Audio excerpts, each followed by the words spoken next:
শনিবার থেকে শুরু হচ্ছে এসআইআর এর শুনানির পর্ব এবং এই শুনানির পর্বে যাতে সমস্ত কিছু সঠিকভাবে হয় এবং যাতে কোনো প্রকারের গরমিল না হয়, অর্থাৎ কোনো প্রকারের অযোগ্য ভোটার যাতে কোনো প্রকারের ফাঁক দিয়ে বেরিয়ে যেতে না পারে এবং কোনো প্রকারের যোগ্য ভোটার যাতে কোনোভাবে তালিকা থেকে বাদ না যায়, সে কারণে এবার ব্রহ্মাস্ত্র প্রয়োগ করেছে নির্বাচন কমিশন। হ্যাঁ বন্ধুরা, আপনারা সবাই জানেন যে ইতিমধ্যে 3টি ধাপে টোটাল সবার কাছে এসআইআরের হিয়ারিংয়ের নোটিশ যাচ্ছে।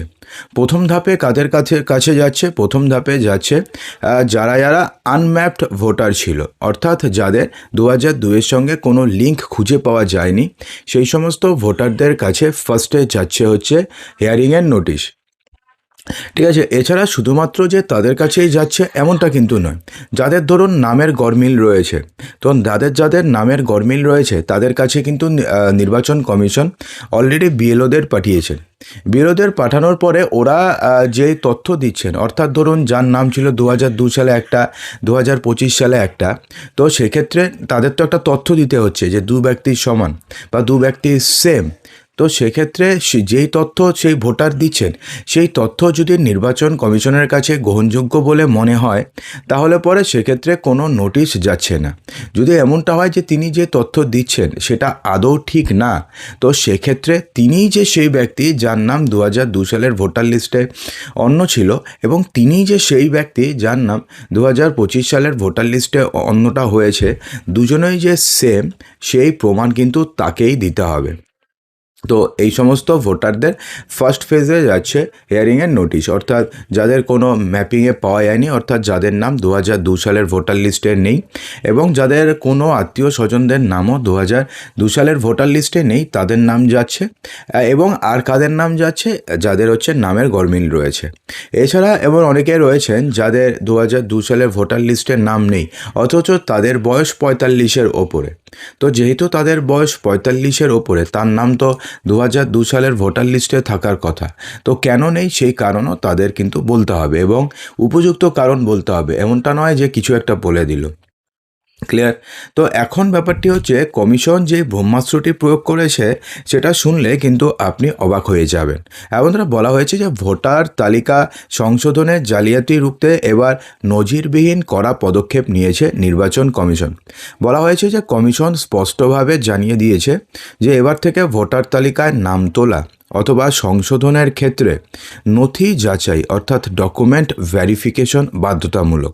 কোনোভাবেই প্রামাণ্য নথি ছাড়া কোনোভাবে আবেদন গ্রহণ করা যাবে না এবং এই মর্মে জেলার প্রতিটি নির্বাচনী আধিকারিক অর্থাৎ ডিইও, ইলেকট্রাল রেজিস্ট্রার অফিসার অর্থাৎ ইআরও এবং রোল অবজারভারদের কঠোর নির্দেশিকা পাঠিয়েছে নির্বাচন কমিশন।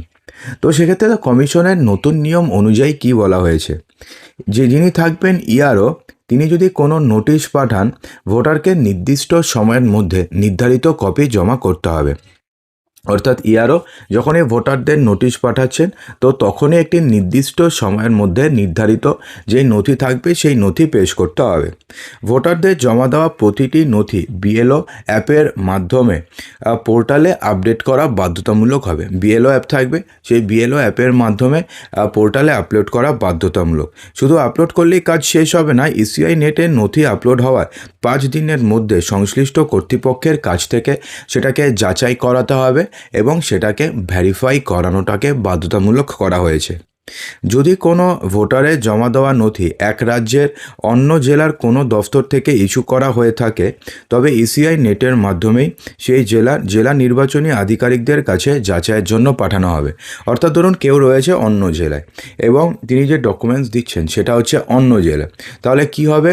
তো এই জেলার যে ওই জেলার ডকুমেন্ট ভেরিফিকেশনের জন্য এখান থেকে ওই ইসিআই নেটের মাধ্যমে টোটাল ডকুমেন্ট পাঠিয়ে দেওয়া হবে এবং ওই জেলা যিনি থাকবেন দায়িত্বপ্রাপ্ত আধিকারিক, তিনি সেখান থেকেই পুরো ব্যাপারটাকে ভেরিফাই করবেন। ভেরিফাই করার পরে এখানে তিনি পাঠিয়ে দেবেন, অর্থাৎ যাতে প্রসেসটি পুরোপুরি অনলাইনে হয়। ঠিক আছে। আর যদি নথিটি অন্য কোনো রাজ্যের হয়, ধরুন পশ্চিমবঙ্গ, নথিটি ধরুন ওড়িশার, তাহলে সেক্ষেত্রে তবে তার সংশ্লিষ্ট রাজ্যের মুখ্য নির্বাচনী আধিকারিক অর্থাৎ সিও, তখন আরও হাই ক্যাডারে উঠে যাবে, সিওর মাধ্যমে যাচাই করিয়ে নিতে হবে। তালিকায় স্বচ্ছতা বজায় রাখতেই এই ক্রস ভেরিফিকেশন পদ্ধতি চালু করা হয়েছে। ভোটার তালিকায় কোনোভাবেই যাতে ভুয়ো ভোটার ঢুকে না যায় সে ব্যাপারে কিন্তু এবার তীক্ষ্ণভাবে নজর রাখছে নির্বাচন কমিশন। দেখুন, নির্বাচন কমিশন কিন্তু এবার স্ট্রিক্ট যে কোনোভাবে একজন যোগ্য ভোটারও যাতে বাদ না যায় এবং কোনোভাবে একজন অযোগ্য ভোটার যাতে তালিকাতে না আসে, এ ব্যাপারে কিন্তু নির্বাচন কমিশন একদম স্ট্রিক্ট। এবং সেই কারণে এই টোটাল যে প্রসেসটি আছে না, যে প্রসেসটি আপনাদেরকে জানালাম, টোটাল এই প্রসেস করতে হবে মাত্র 5 দিনের মধ্যে। তো অর্থাৎ আপনাদের কাছে কি এখনও পর্যন্ত হিয়ারিংয়ের নোটিশ এসছে? অবশ্যই কিন্তু কমেন্ট বক্সে জানাবে। দেখুন, হিয়ারিংয়ের নোটিশ আসলে আপনাদের মনে হতে পারে যে এবার আমি কি করব। দেখুন, ঘাবড়ানোর কিন্তু কিছু নেই। আপনাকে যে ডকুমেন্টসগুলো দিতে বলেছে সেই ডকুমেন্টসগুলোর মধ্যে যে কোনো একটি ডকুমেন্টস আপনি যদি নিয়ে যেতে পারেন তাহলে সেক্ষেত্রে আপনাদের চিন্তার কোনো কারণ নেই। আপনাকে শুধুমাত্র মনে করে একটি ডকুমেন্টস নিয়ে যেতে হবে। ঠিক আছে? তো আশা করব যে ভিডিওটিতে আপনাদের সমস্ত কিছু বোঝাতে পেরেছি। দেখা হচ্ছে পরের ভিডিওতে। ততক্ষণের জন্যে ভালো থাকবেন।